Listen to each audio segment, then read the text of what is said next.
Welcome, distinguished guests, panelists, and participants. My name is Caitlin Poole, and I am the Gender Equality Advisor for the Trade and Investment Advocacy Facility, a UK aid-funded program which seeks to support the poorest developing countries to engage effectively in vital trade negotiations and develop inclusive trade policies. We're very pleased that you could all join us today for today's webinar to launch a recently published paper entitled Making Trade Agreements Work for People with Disabilities, What's Been Achieved and What Remains Undone, written by Dr. Aretha Bari with the support of UK aid through the Trade and Investment Advocacy Fund. This paper is the very first of its kind on a very relevant subject and provides practical recommendations for policymakers and trade practitioners alike on how to effectively integrate disability inclusion considerations into trade agreements. Just as a quick snapshot of what our agenda will look like today, we're going to have a keynote address from Deputy Director General Angela Paolini-Ellard, followed by a presentation by Dr. Aretha Bari on the paper written, and an expert discussion, which we're really looking forward to. But before I hand over to today's moderator, Mr. Mustafa Sadni Jalab, Head of Knowledge Management with the Division for Knowledge and Information Management, Academic Outreach, and the WTO Chairs Program of the World Trade Organization, there are a couple of housekeeping items that I'll run through. Firstly, participants' cameras and microphones will remain switched off for the duration of the webinar. If you have any technology-related issues or administrative questions, we have tech support and TAF2 Plus team members on standby to assist you. You can message them directly in the chat function on the bottom left of your screen. If you would like to participate in the discussion and have questions for our panelists, please use the Q&A function on the bottom right-hand side of the screen. There will be an opportunity to ask questions later in the hour, so please type your questions as they arise, and the team, including myself, will be monitoring the Q&A box and posing your questions to our panelists. And finally, a link to the full paper will be shared at the end of the webinar. But now I will hand over to Mustafa to guide us through today's event. Thank you so much, Caitlin, for this introduction, and welcome, esteemed guests and participants, to this exciting event co-hosted by the Trade and Investment Advocacy Facility, TAF2+, the Disabled Women Network of Canada, and the Center for International Trade and Development at Georgetown University. We are all here to launch a first of its kind paper titled Making Trade Agreements Work for People with Disabilities, What Has Been Achieved and What Remains Undone, authored by Dr. Aretha Bari, co-chair in ITAM in Mexico. So today we are joined by a most accomplished group of experts. We are especially privileged to have with us providing our keynote address Deputy Director General of the World Trade Organization, Ms. Angela Paolini-Ellard. It's a big privilege to have her with us today. DDG Ellard has served as WTO Deputy Director General since June 2021. Prior to her appointment, Madam Ellard had a distinguished career servicing in the US Congress as Majority and Minority Chief Trade Counsel for over 26 years. She is internationally recognized as an expert on trade and international economic policy, resolving trade and investment barriers, negotiating trade agreements, and supporting multilateral solutions as part of an effective trade and development policy. Madam Ellard has negotiated and delivered significant bipartisan trade policy outcomes and legislation with members of the US Congress and senior Biden, Trump, Obama, Bush, and Clinton administration officials. Madam Ellard was also a lawyer in the private sector, specializing in trade litigation and strategy, trade policy, and legislative issue. So we are extremely pleased to have DDG with us today for this opening lecture. So DDG Ellard, in opening today's session, is joined by Mr. Johnny Richard, who works on trade for development in the UK Foreign Commonwealth and Development Office, and also here I will be extremely pleased first to give the floor to Madame Ellard for opening remarks. DDG Ellard, please, you have the floor. Thank you so much for being with us. Well, thank you very much for that warm welcome, and it's a great pleasure to be with all of you today. Good afternoon from Geneva. It's my great pleasure to join you today for the launch of a groundbreaking study on how trade agreements can benefit people with disabilities by Dr. Bari. Dr. Bari has been the tip of the spear in researching novel areas of international economic law.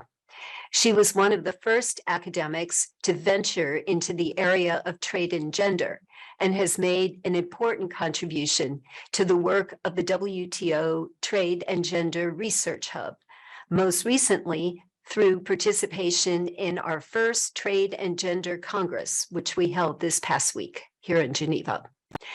Trade and disability is another important emerging theme, and there are parallels that could be drawn with trade and gender. So thank you, Aretha, for the terrific work you've done in mapping this issue.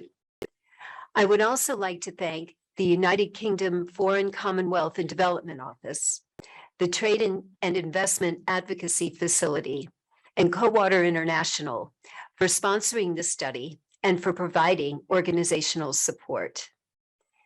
This event could not have been timed better because just a few days ago, on the 3rd of December, the International Day of Persons with Disabilities was celebrated worldwide.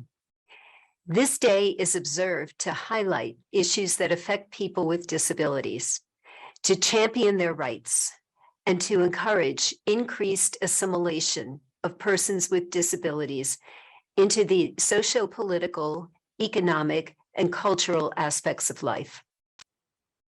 Around 1 billion, or 1 in 7 people globally, have a disability, and 80% of people with disabilities live in developing countries.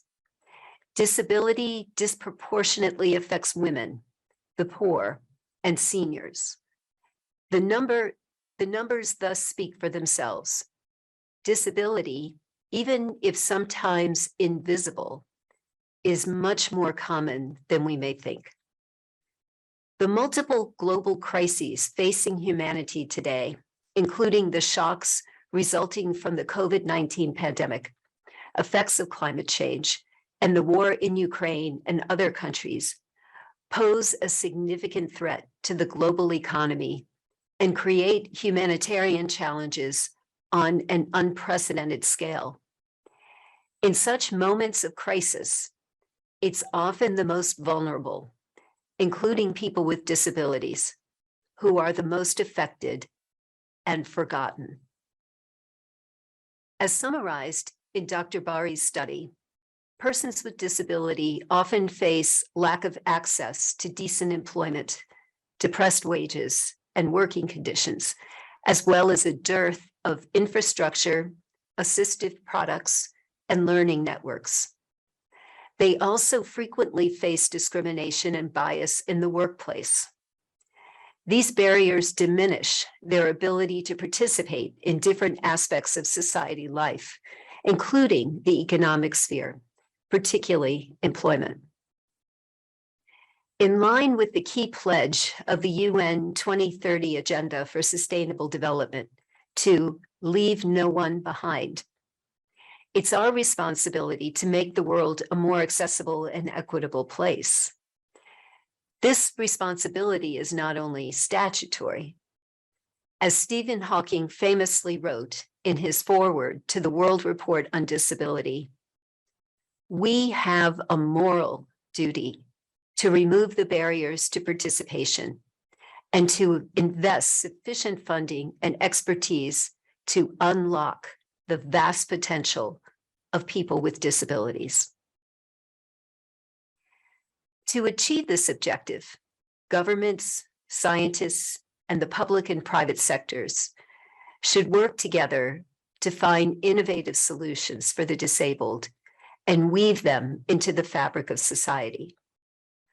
One of the best ways of doing so is by creating better economic opportunities for people with disabilities through integrating them into global commerce. Gone are the days when we thought about international trade purely in terms of market opening and tariff reduction. Today, we also want trade to be a source of virtue, and we want to use the power of trade to assist those who may not have fully benefited from economic globalization before: workers, women, indigenous peoples, and persons with disability.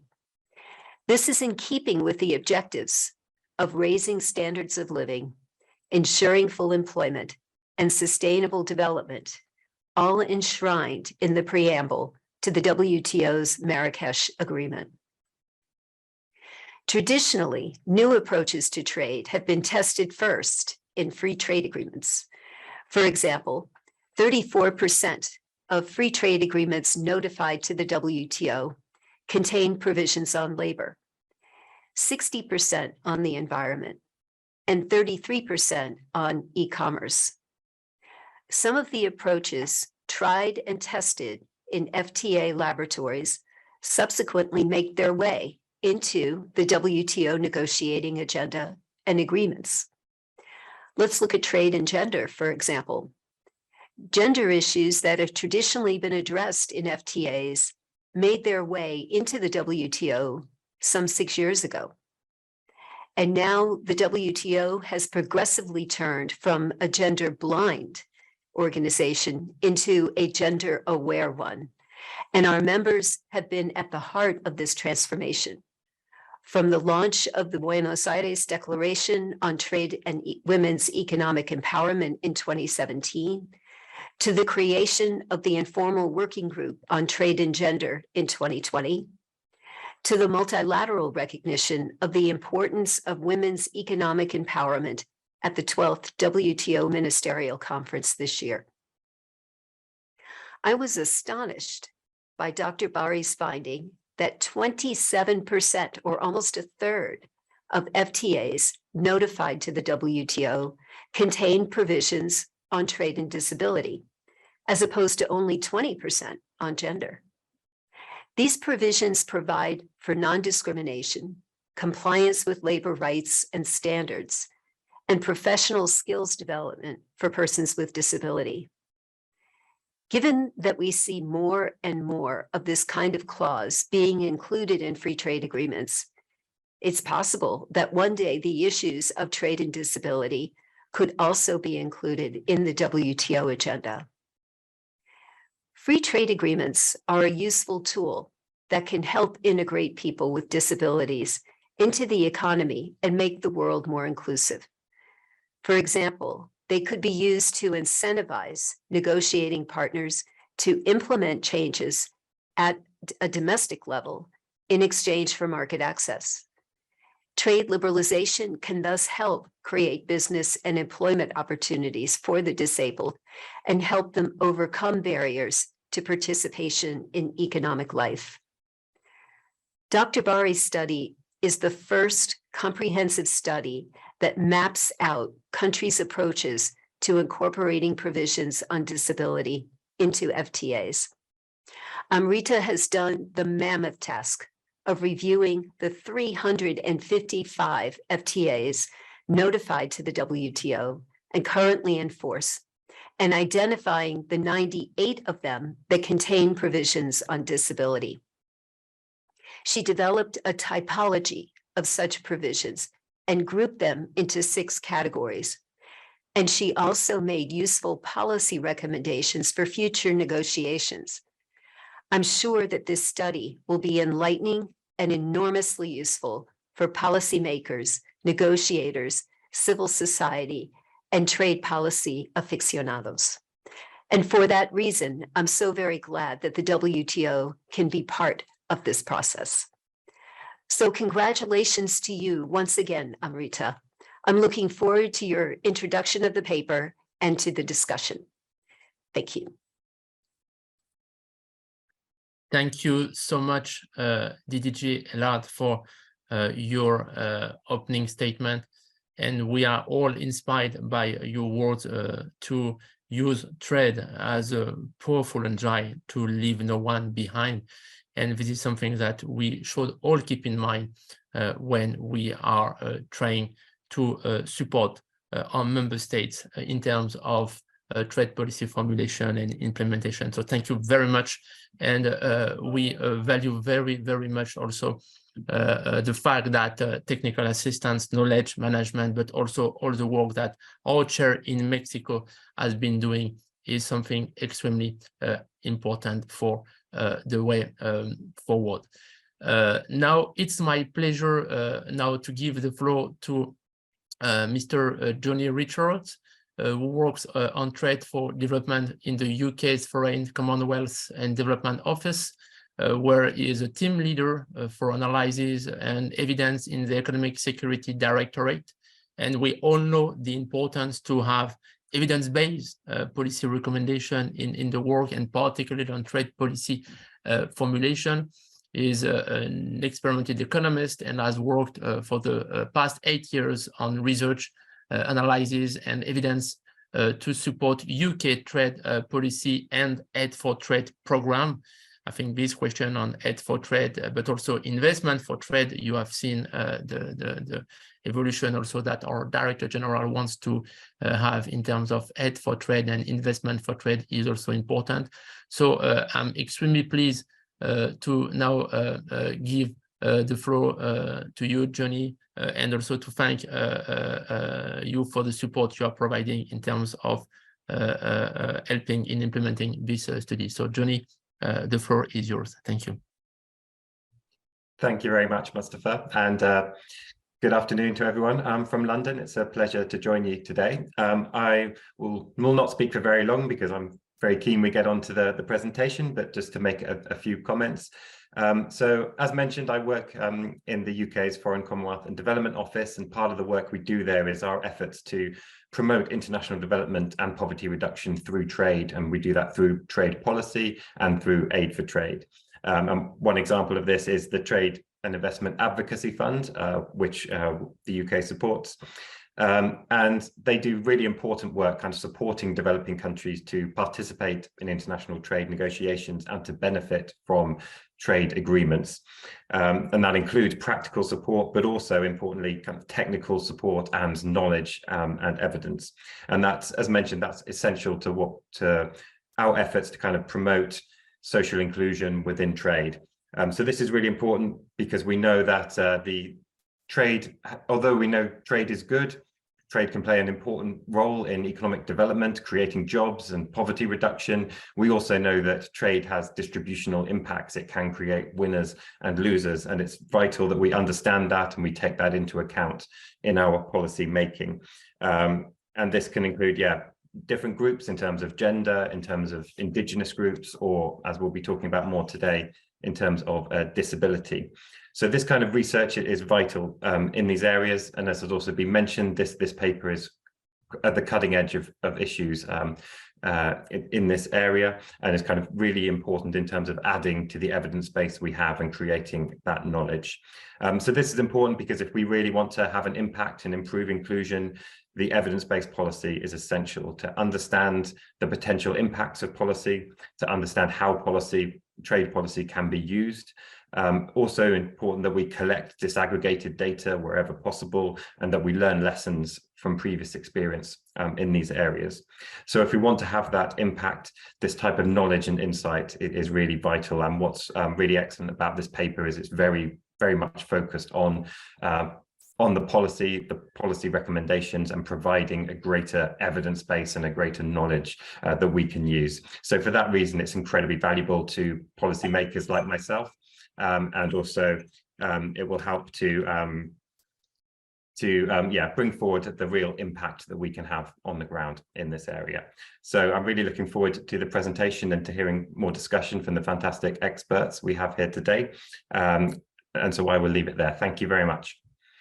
No, thank you so much, Johnny. We are also extremely grateful for the FCDO's continued support for building the knowledge and skills base in trade and investment to enhance inclusion and economic development for all. Remember what already you say, leave no one behind. I think it's something extremely important, and we are taking it very seriously as well in the WTO. So with that, we'll now have the opportunity to hear from the author of the paper, Dr. Amrita Barry. Dr. Amrita Barry is associate professor at ITAM and co-chair for Mexico of the WTO chair program. And she's also the founding chair of International Trade and Investment Law Research Group and founding member of the South Asian International Economic Law Network.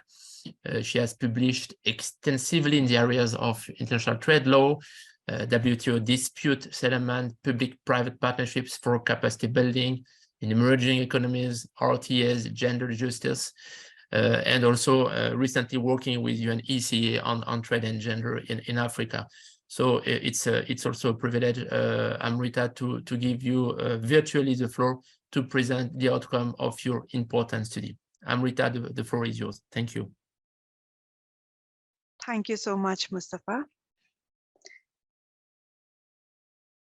Can you see my slides now? Yes, perfectly. Please go ahead. Thank you.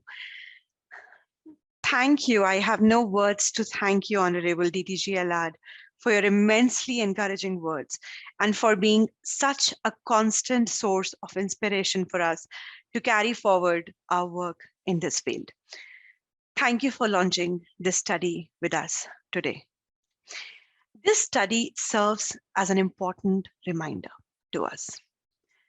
The reminder is that trade agreements can create both winners as well as losers.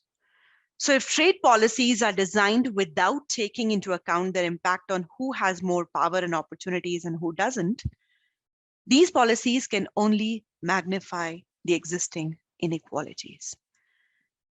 It is therefore important that trade agreements are negotiated and implemented with an inclusive lens to ensure that everyone gets to benefit from them.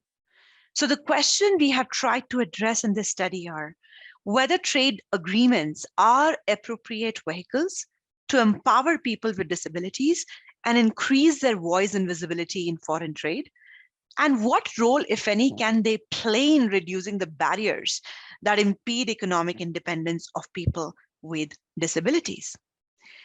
To present the main findings of the study, I will try to focus on 5 different points.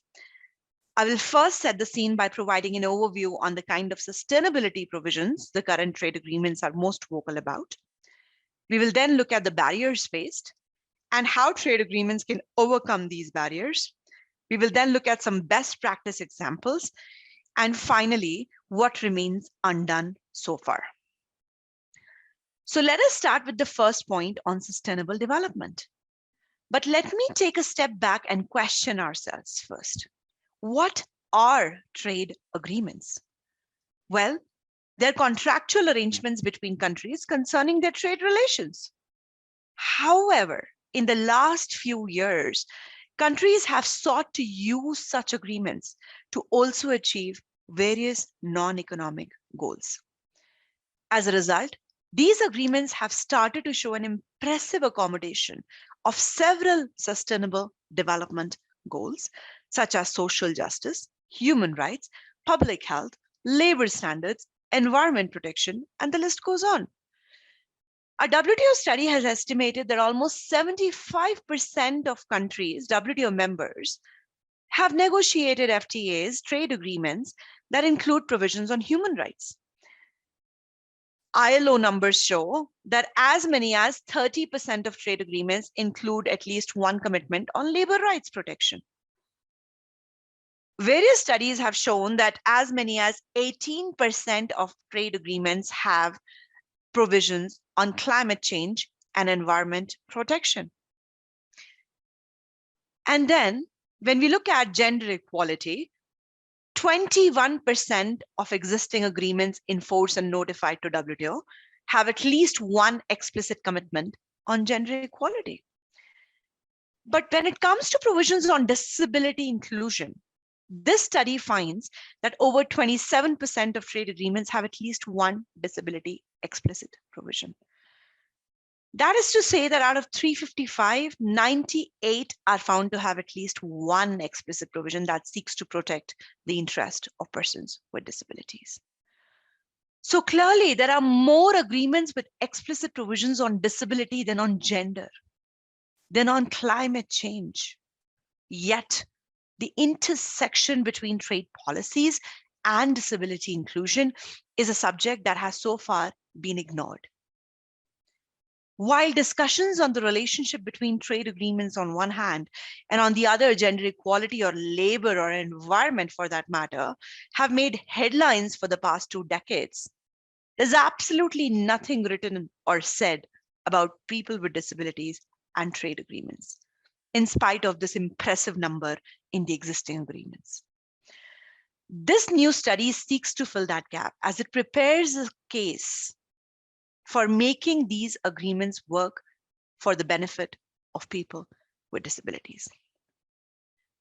With the UN Convention on Rights of People with Disabilities and the UN 2030 goals, wherein countries have made commitments to work on disability inclusion, at least in 5 of the Sustainable Development Goals 2030, efforts to promote disability inclusion are no longer about reinventing the wheel. These commitments have already been agreed to in a universal format, and trade agreements can provide a framework or a path to countries to implement these commitments.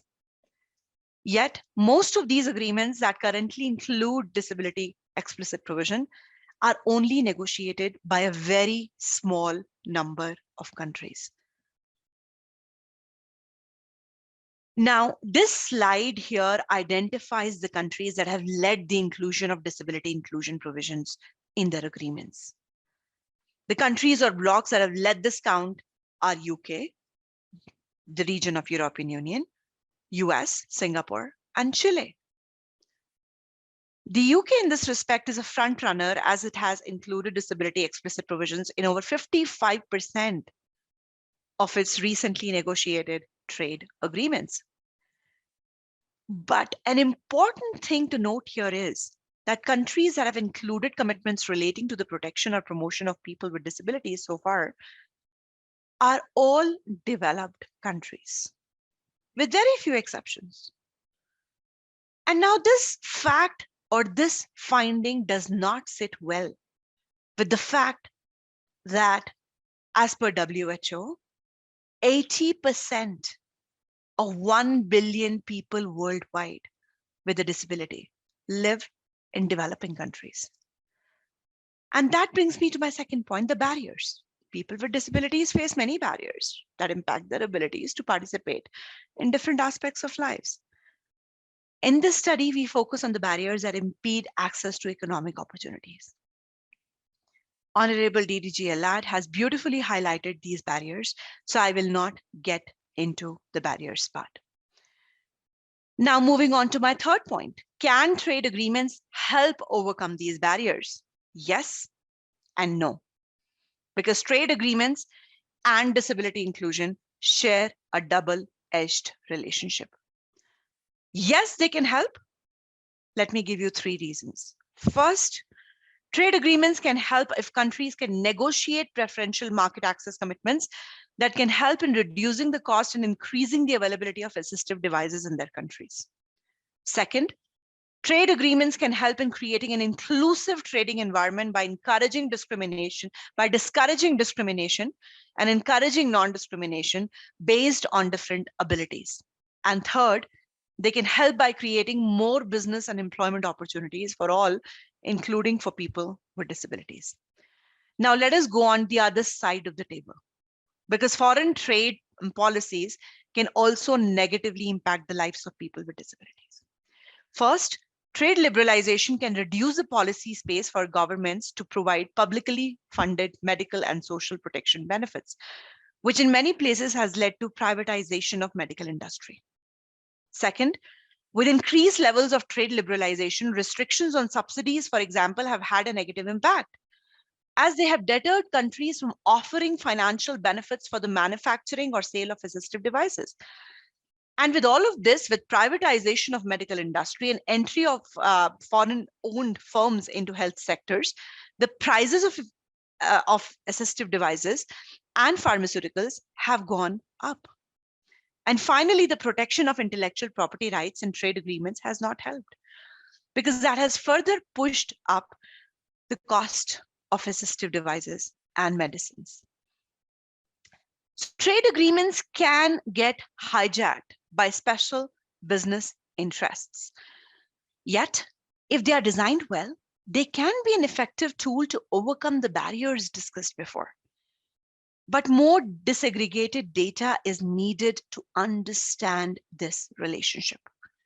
However, in the meantime, until we get there, it is important to ensure that trade agreements do not exacerbate such inequalities further.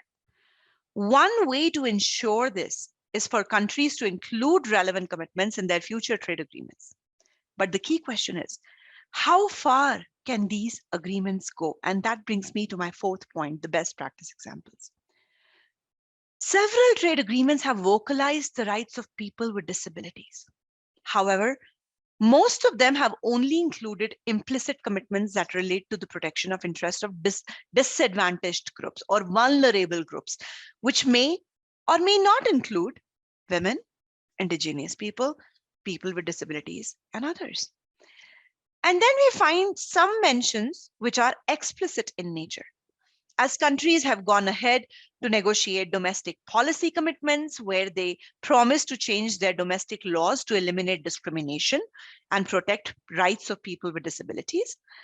And then there are countries where that have negotiated reservations wherein they have reserved for them the right to adopt or maintain any measure that can protect or support persons with disabilities.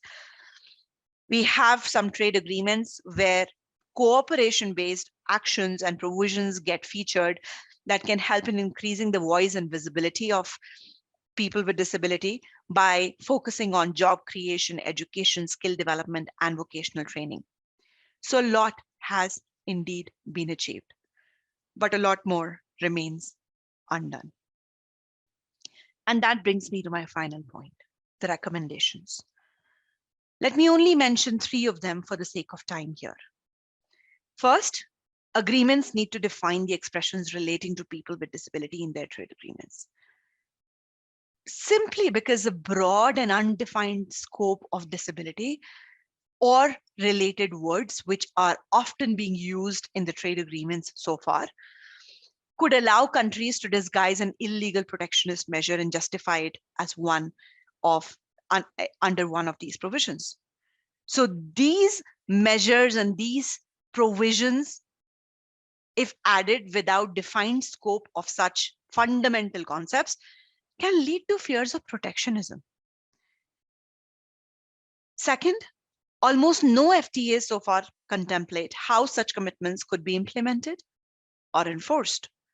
Future trade negotiation work needs to consider about more meaningful ways of integrating these commitments to be put into application. And third, empowerment of people with disability is not a social concern. It has an economic value to it. As inclusion of 15%, as DG Elad mentioned, of world's population that lives with a disability can add substantial value to global economic growth and development. So let's approach it and let's make it a business case.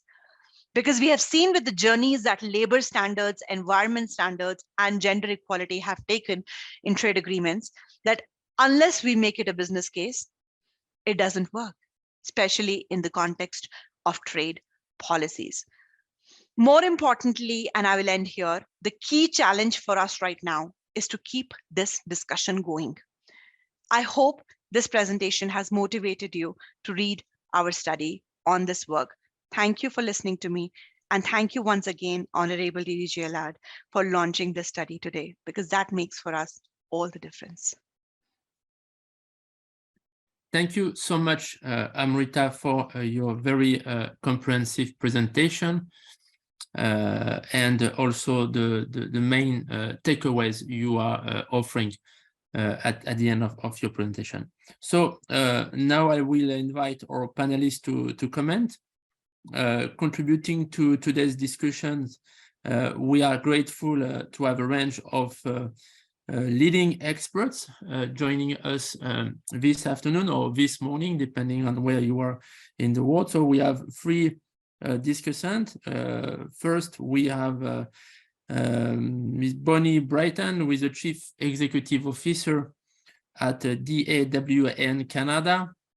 She is a recognized thought leader in the feminist and disability movements in Canada and internationally. Bonnie is a partner liaison for the Engendering and Disability Inclusive Development Partnerships, which aims to increase the inclusion of women and girls with disabilities in a global context.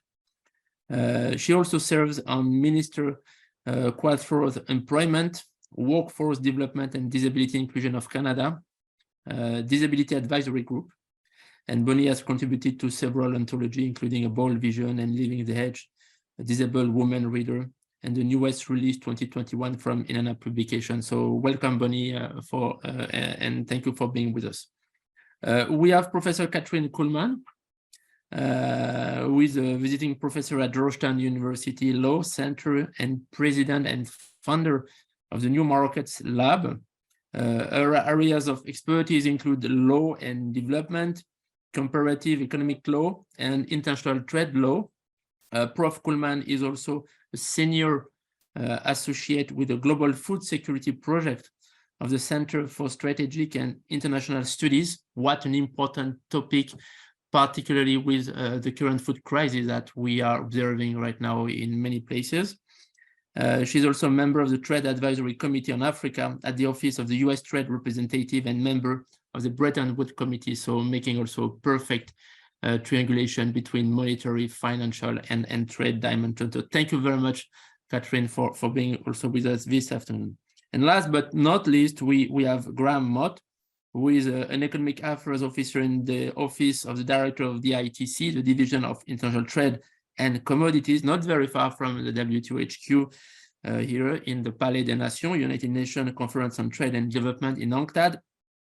Graham managed the work program on illicit trade and has authored many publications on trade and trade-related issues, such as competition policy, trade and gender, blue economy, and is UNCTAD a focal point for the implementation of the UN Disability Inclusion Strategy, which is an important priority and strategy direction for the UN HG Guterres right now. So he has joined UNCTAD 10 years ago after completing his PhD in Italy in this beautiful city of Florence. So thank you very much, Graham, also for being with us this afternoon.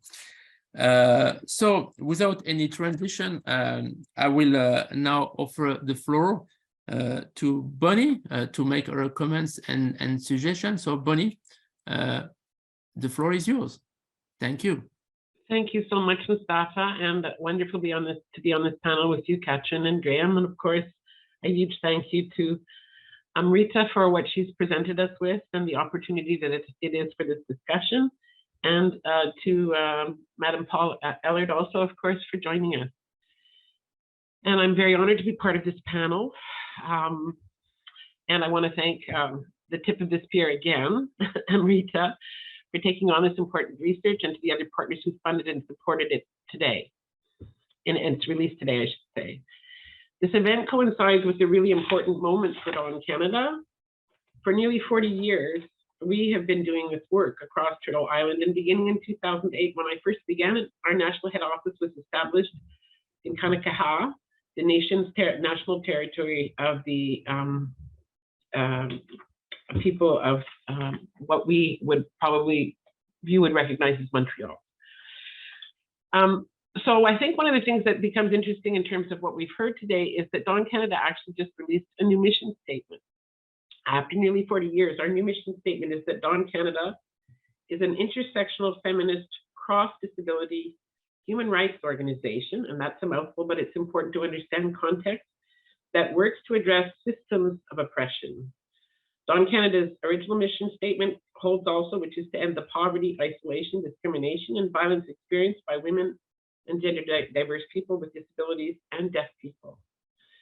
Social and economic rights generally do not often find each other in these discussions, and here we are with the DGG of the World Trade Organization and Aretha's paper. So what's happening? I'm here largely because in Canada, our government has made some important commitments to a policy framework widely known as GBA+. I will say really directly and clearly that the plus is a problem because we are not a plus. And in fact, when you heard the data that you heard already about the World Health Organization's observations, more than 500 million of those billion people are women and girls. And in fact, in Canada, we have good disaggregated data that includes the fact that 24% of women in Canada live with a disability. And if you add the lens of gender, disability, and race, we're at above 30% for Indigenous and Black women. So I think some of the things that we talk about today need to be unpacked in a different way from that intersectional perspective. And I think that's one of the things that could be an important addition from the feminist disability perspective to today's discussion. And in fact, one of the other reasons I'm here is because within that policy framework in Canada, the Global Affairs Canada actually has something called the Gender and Trade Advisory Group. And of course, this is something that I hold up to everybody who's listening today as a really important practice and something that really is one of the reasons you find somebody like myself at this table, which would normally have been quite unusual and even a few years ago would not have been expected even by me. As was mentioned, I'm an advisor to Minister Qualtrough and have been advisors to other ministers within the government of Canada. And again, all of these things happen because there's a policy in Canada to make sure that women with disabilities are at the table. This is a significant piece of what I think we have to think about in terms of what we've heard from Aretha and how we move forward. And the Engendering Disability and Development Project, also mentioned when my bio was shared, is a part of that because that partnership is with Global Affairs Canada, with academic partners, and brings together, I think, all the pieces you need to start moving these things from concept to policy to action.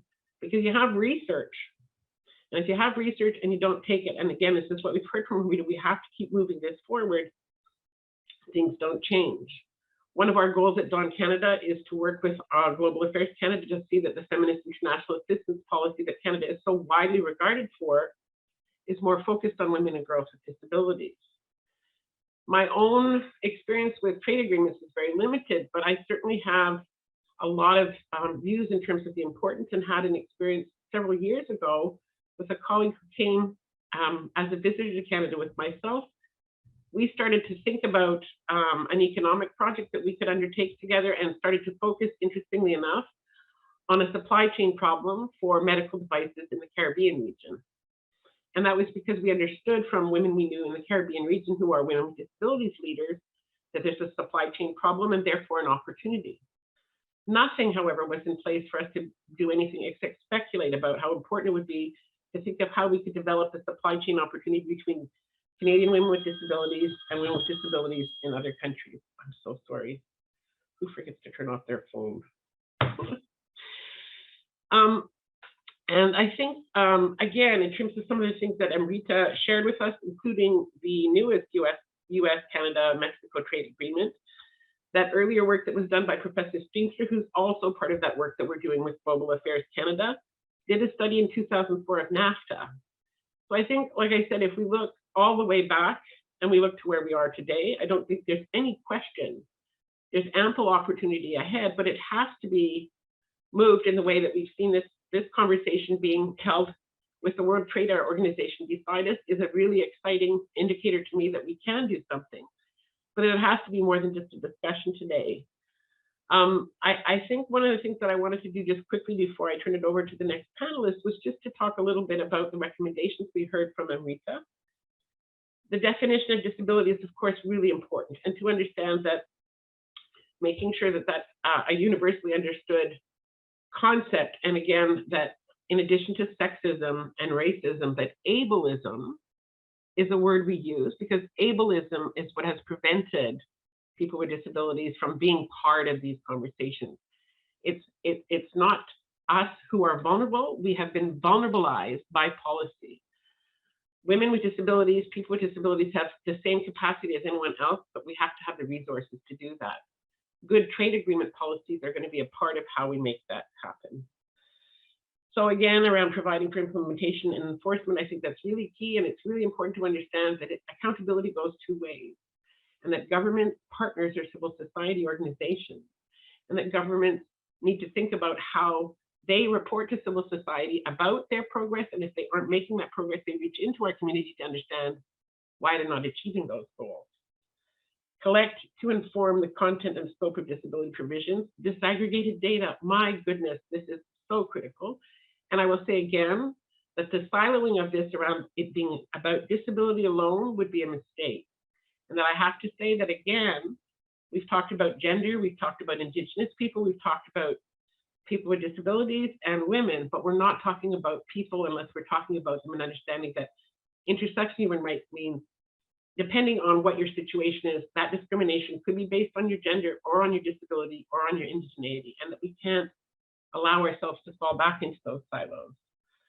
Frame it right and make it a business case, absolutely. One of the most exciting projects that Dawn Canada did over the last several years was an initiative called Do the Right Thing. And Do the Right Thing, yes, plays off a Spike Lee movie, but it's also really focused on a conversation we have to have about the business case for human rights, because there's one to be had, there's one to be made.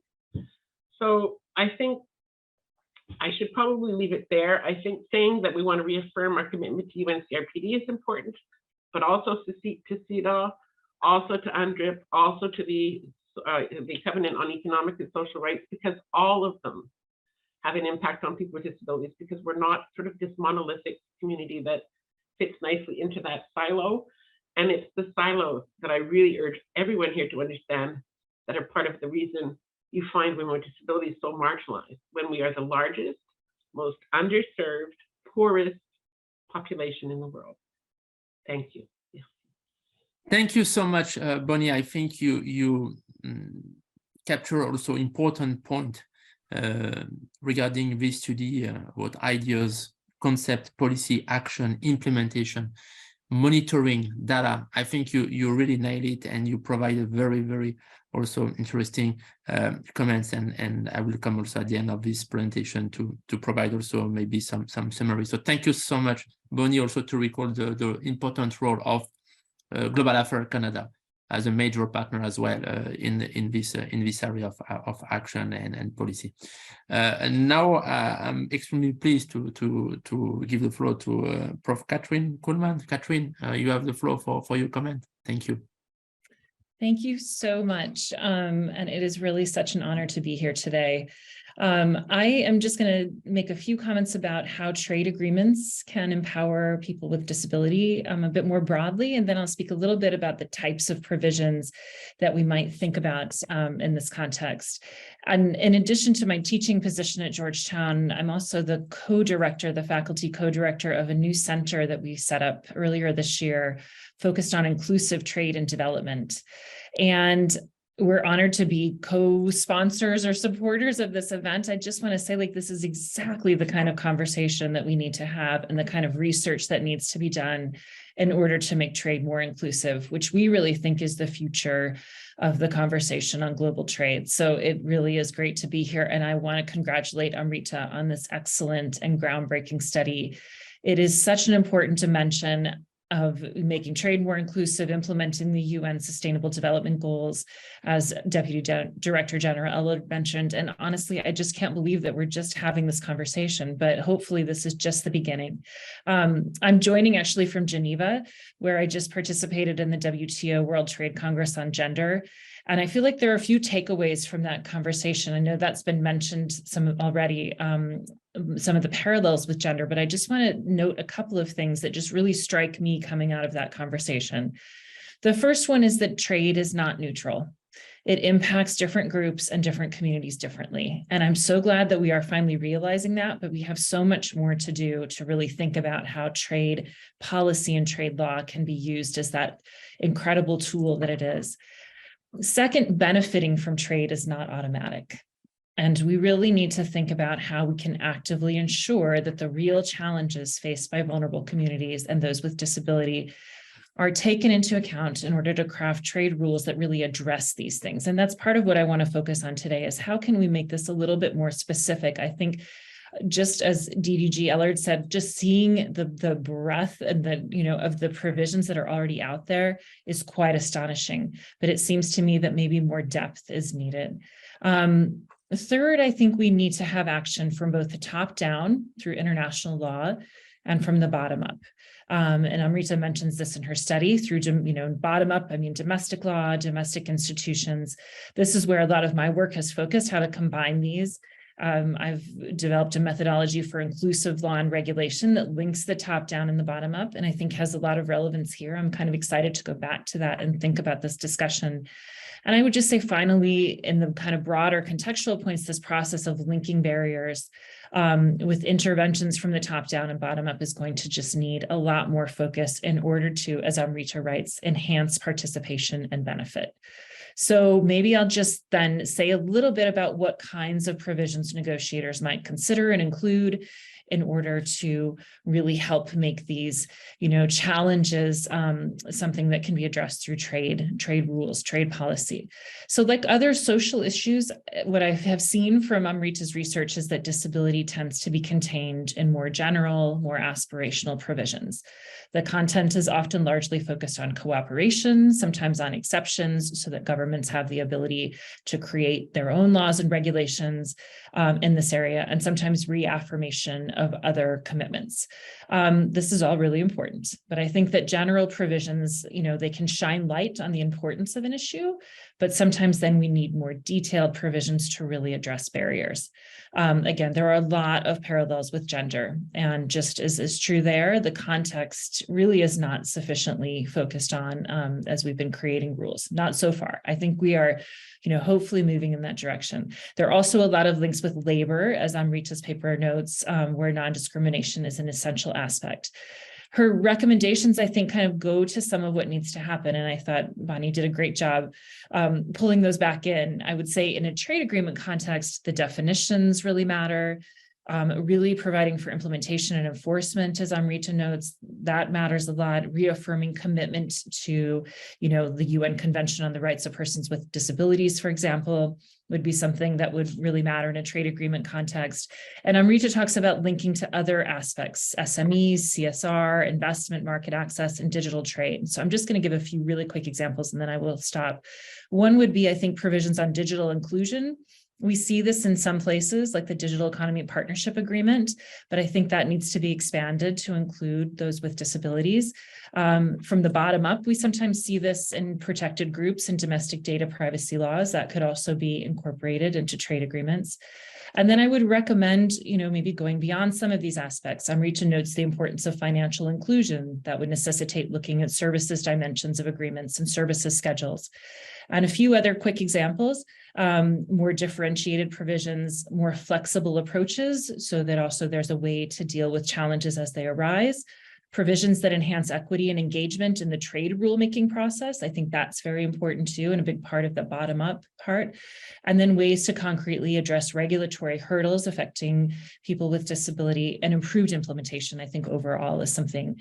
So Amrita notes that the economic dimension needs to be framed. I think that will really help us maybe bring in some of this context and help trade agreements be useful as a better tool. And I would just say that ultimately making trade more inclusive is something we all have to work towards. It's going to require deeper work, more specificity sometimes, but this conversation is such an important first step. And I just really appreciate the chance to be here and to comment on Rita's excellent paper. Thank you so much, Catherine, for your great assessment, suggestion, but also recommendations, concrete recommendation in terms of way forwards, and particularly detailed provisions in trade agreements. I think this is extremely important kind of regulatory frameworks. We also need to make sure that those provisions are effectively implemented. And thank you as well for reminding us that we have the chance to have the first World Trade Congress on Gender. And you attended this Congress. I attended as well. You can see I don't know if you can see it from my jacket. So it's an important area of work also to make sure that we leave no one behind. And this is something extremely, extremely important at the WTO, as you can imagine right now. So thank you so much, Catherine. Now it's my pleasure to give the floor to my colleague from UNCTAD, Graham, for his reading lecture. Assessment or maybe understanding about this important study and the main takeaways and lessons he learned from this important study coming from the UN, from this also matrix of the UN DGs and UN SDGs development group that the DSG and the AG have implemented right now, but also from a development perspective, what do you think about this study and what kind of recommendations you can as well offer to our participant? Graham, the floor is yours. Thank you.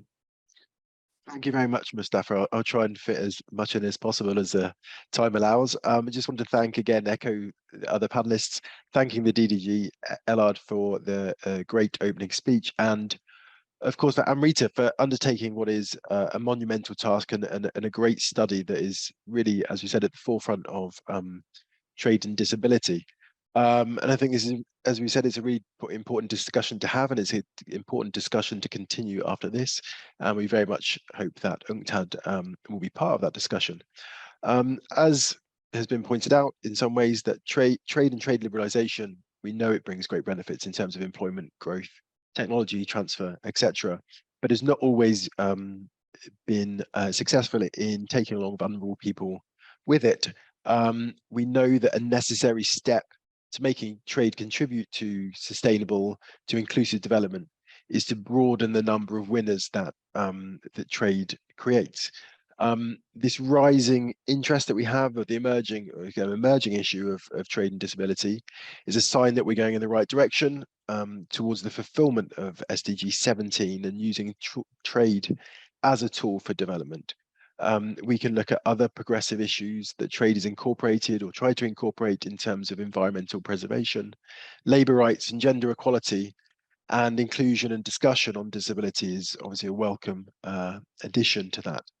You know, we're at very early stages in this process. You know, it's kind of baby steps, so to speak, and it's very much a learning by doing process. But as others have pointed out, we can take a lot of inspiration from the work that's been done on gender, including the work that Aretha has done on gender, and you know, moving forward and moving it from a social and health issue into kind of an economic policies trade issue. I realize I don't have too much time, so perhaps I'll just make some quick points about the conclusions, the 5 areas, or some of the 5 areas of the conclusions. I think it's very important that we don't kind of overburden trade agreements in what we expect from them than what we hope they can do. As the study says, the preamble of most trade agreements says that it is for forwarding social good within the state parties. The idea to explicitly mention disability in the preamble and other clauses is a really good one. But we need to make sure that it is written in a way to encourage and help member states or state parties implement the agreements, where each country should be able to implement the agreement in a way that kind of benefits its own domestic constituencies. And I think without this kind of understanding, it's possible to have too much expectation on trade agreements to steer domestic policy, which sometimes can lead to mistrust on trade and trade agreements. On the issue of making social clauses actionable, this is obviously a very tricky issue to extend provisions to make them mandatory and legally blinding. As Aretha pointed out in her presentation, most of the inclusion of mention of disability explicitly in trade agreements comes from 5 developed countries. And so when you're talking about trade agreements between countries with different capacities, particularly North-South RTAs, then certain developing countries may be put at a disadvantage in implementing those full legal provisions domestically, as they might lack social protection capacities, etc. I think also people talk about the surprise of some of the statistics that Aretha presents in the study. I mean, for me, it was amazing, one, how high the explicit mentions of disability were, but also that there were 0 mentions of the UN Convention on the Rights of Persons with Disability. This seems like a case for really easy joining up there. and also on the defining of disability, including the UN Convention on Rights of Persons with Disability, is an easy way to integrate definition into the trade agreements. On the need for data, just very, very briefly on the need for data, obviously disaggregated data is a must, and UNCTAD is currently working on the revision of Trade Statistics Manual for 2025 to incorporate disaggregation of data under its impact of trade on productivity, labour and well-being, which already addresses gender, and we hope to have disability disaggregation in there by the 2025 revision. I'm sorry, I realize we're almost at the end, so I will leave it there, but I'm happy to follow up with everyone and anyone after this session. Thank you. Thank you very much, Graham, and also thank you so much for bringing the UN and UNCTAD perspective on this important topic. I think you mentioned SDG 17, and this activity, this seminar is probably also a very good illustration about what partnership for development is, because at the end of the day, we have here a representative from the UK Foreign Development Office, Johnny, we have Global Affairs Canada, we have UNCTAD, we have many organizations, so WTO, so it's really a good illustration about how we can work together to make trade more inclusive, to leave no one behind, and as DDG Ellard said in her inspiring opening remarks, how to use trade as a powerful engine to leave no one behind. So I think my role is ending. It's almost it's more than 3 p.m. and I know that we cannot go beyond the time allowed for this activity. I just want to thank all of you for this very inspiring webinar event, to thank also Aretha, and to give back the floor to Caitlin, and to thank Caitlin very much, because she has been also extremely, you know, determinant in order to make this webinar a successful one. So at least she was very supportive in the work that I have to do to ensure the moderation of this event. So I really want to thank Caitlin and Aretha, and maybe to give back the floor to Caitlin, because I think she wants to close this webinar. But also thank you very much, Bonnie, Catherine, Graham, for excellent and great comments, and I really learned a lot, and I hope also that all participants learn as well from this important and interesting paper and report. Thank you so much, Caitlin. The floor is yours for the concluding remarks. Thank you. Thank you so much, Mustafa. Well, that brings us to the end of our webinar discussion today. And on behalf of the TAF2 Plus team and our co-hosts, the Disabled Women's Network of Canada and the Centre on Inclusive Trade and Development, I'd like to thank Dr. Aretha Bari for sharing the fascinating findings of her research, and thank our guest speakers and panelists for providing us with their thoughts, expertise, and experience. I'd also really like to thank all of you, our participants, for joining us and for contributing to an interesting and lively discussion. I hope you got out of it as much as I did. Please do download Dr. Bari's paper to read in detail. A link has been provided in the chat now. You'll also find other thought-provoking and rigorous research papers on related subjects to gender, social inclusion, and trade at the genderandtrade.com website, which you can see on the screen. And in addition, we are currently working on a policy brief based on this paper for trade practitioners and policymakers. So please look out for that in the coming days. We will also be sharing a link to this via email. Thank you again, and all the best to everybody.